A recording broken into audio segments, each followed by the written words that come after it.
ഓണത്തിന്റെ ഇടയിൽ പുട്ടുകച്ചവടം എന്നതുപോലെയാണ് ട്രംപിന്റെ സ്വഭാവം. കിട്ടുന്ന എല്ലാ അവസരങ്ങളിലും വലിയ ആളാകാൻ ശ്രമിക്കുന്ന ഒരു സ്വഭാവക്കാരനാണ് അമേരിക്കൻ പ്രസിഡന്റ്.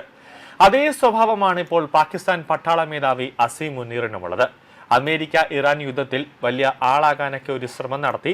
ഇസ്ലാമാബാദ് മൊത്തത്തിൽ അടച്ചുകൊണ്ട് കനത്ത സുരക്ഷയൊക്കെ ഒരുക്കിക്കൊണ്ട് വലിയ രീതിയിലൊരു അമേരിക്കയുടെ അപ്പുറത്തും ഇപ്പുറത്തൊക്കെ ഇരുന്നുകൊണ്ട് വലിയ ചർച്ചയൊക്കെ നടത്താനായിട്ട് നോക്കി. ആദ്യം ഇറാനിൽ നിന്നുള്ള പ്രതിനിധി സംഘം എത്തിയപ്പോൾ തന്നെ മനസ്സിലായി ഈ അസീം മുനീർ പക്ക ഫ്രോഡാണെന്ന് മനസ്സിലായി. അപ്പോൾ തന്നെ അവർ പറഞ്ഞു, ഈ പാകിസ്ഥാന്റെ ഈ ഉടായ്പ വേലത്തരവൊന്നും എൻ്റെ അടുത്ത് വേണ്ട, ഈ ചർച്ചയ്ക്ക് നമ്മൾ തയ്യാറല്ല, നമ്മൾ പറയുന്ന കാര്യങ്ങൾ അമേരിക്ക കേൾക്കാൻ തയ്യാറാണെങ്കിൽ മാത്രം നമുക്ക് ചർച്ചയ്ക്ക് ഇരിക്കാമെന്ന് ഒറ്റ വാക്കിൽ ഇറാനിലെ സംഘങ്ങൾ വന്ന് പറഞ്ഞിട്ട് തിരിച്ചവർ വിമാനം കയറി പോകുന്ന കാഴ്ച നമ്മൾ കണ്ടതാണ്. നിലവിൽ അമേരിക്കയും ഇറാനും തമ്മിലുള്ള പുകയുന്ന യുദ്ധാവസ്ഥയ്ക്ക് നയതന്ത്രപരമായ ചർച്ചകളിലൂടെ അറുതി വരുത്താൻ നിർണായക നീക്കവുമായി പാകിസ്ഥാൻ ഒരു ശ്രമം നടത്തുകയാണ്. യുഎസിനും ഇറാനുമിടയിൽ സമാധാന ചർച്ചകൾക്ക് മധ്യസ്ഥത വഹിക്കുന്നതിന്റെ ഭാഗമായി പാകിസ്ഥാൻ കരസേനാ മേധാവി ജനറൽ അസീം മുനീർ ഇറാൻ തലസ്ഥാനമായ ടെഹ്റാനിൽ എത്തിയേക്കുമെന്നാണ് ഇറാനിൻ വാർത്താ മാധ്യമമായ ഇസ്ന റിപ്പോർട്ട് ചെയ്യുന്നത്.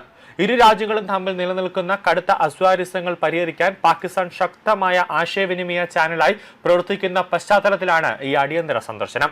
അതേസമയം ചർച്ചകളുടെ അന്തിമ പുരോഗതി വിലയിരുത്തിയ ശേഷം ടെഹ്റാനിലേക്ക് പോകണോ വേണ്ടയോ എന്ന കാര്യത്തിൽ ജനറൽ അസീം മുനീർ വ്യാഴാഴ്ചയോടെ അന്തിമ തീരുമാനമെടുക്കുമെന്നാണ് റോയിട്ടേഴ്സ് റിപ്പോർട്ട് ചെയ്യുന്നത്.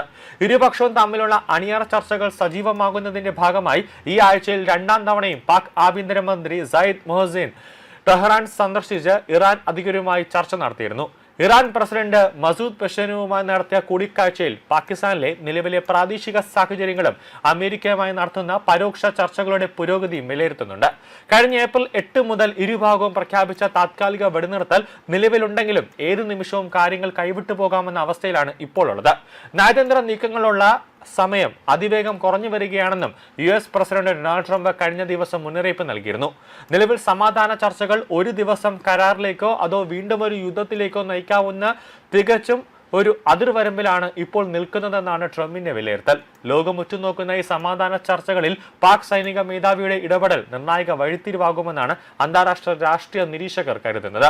ഹോർമുസിന് പുറത്തും ഇറാൻ സേനയുടെ മേൽനോട്ട പരിധി നിശ്ചയിച്ച് ഇറാൻ പുതിയ മാപ്പ് പുറത്തിറക്കിയത് പ്രതിഷേധം ക്ഷണിച്ചു വരുത്തിയേക്കാൻ സാധ്യതയുണ്ട്.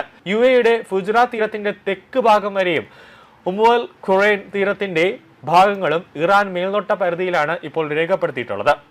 ഹോർമുസ് കടക്കാനുള്ള കപ്പലുകൾ തങ്ങളുടെ നിർദ്ദേശങ്ങൾ അനുസരിക്കണമെന്നാണ് പറഞ്ഞിരിക്കുന്നത്. ഇറാനുമായി ചർച്ചകളുടെ വഴിയെ തന്നെ നീങ്ങാനുള്ള തീരുമാനത്തെ ചൊല്ലി ഡൊണാൾഡ് ട്രംപും ബെഞ്ചമിൻ നെതന്യാഹുവും തമ്മിൽ ചൂടേറിയ ഫോൺ സംഭാഷണം നടന്നതായി അമേരിക്കൻ മാധ്യമങ്ങളും റിപ്പോർട്ട് ചെയ്യുന്നുണ്ട്.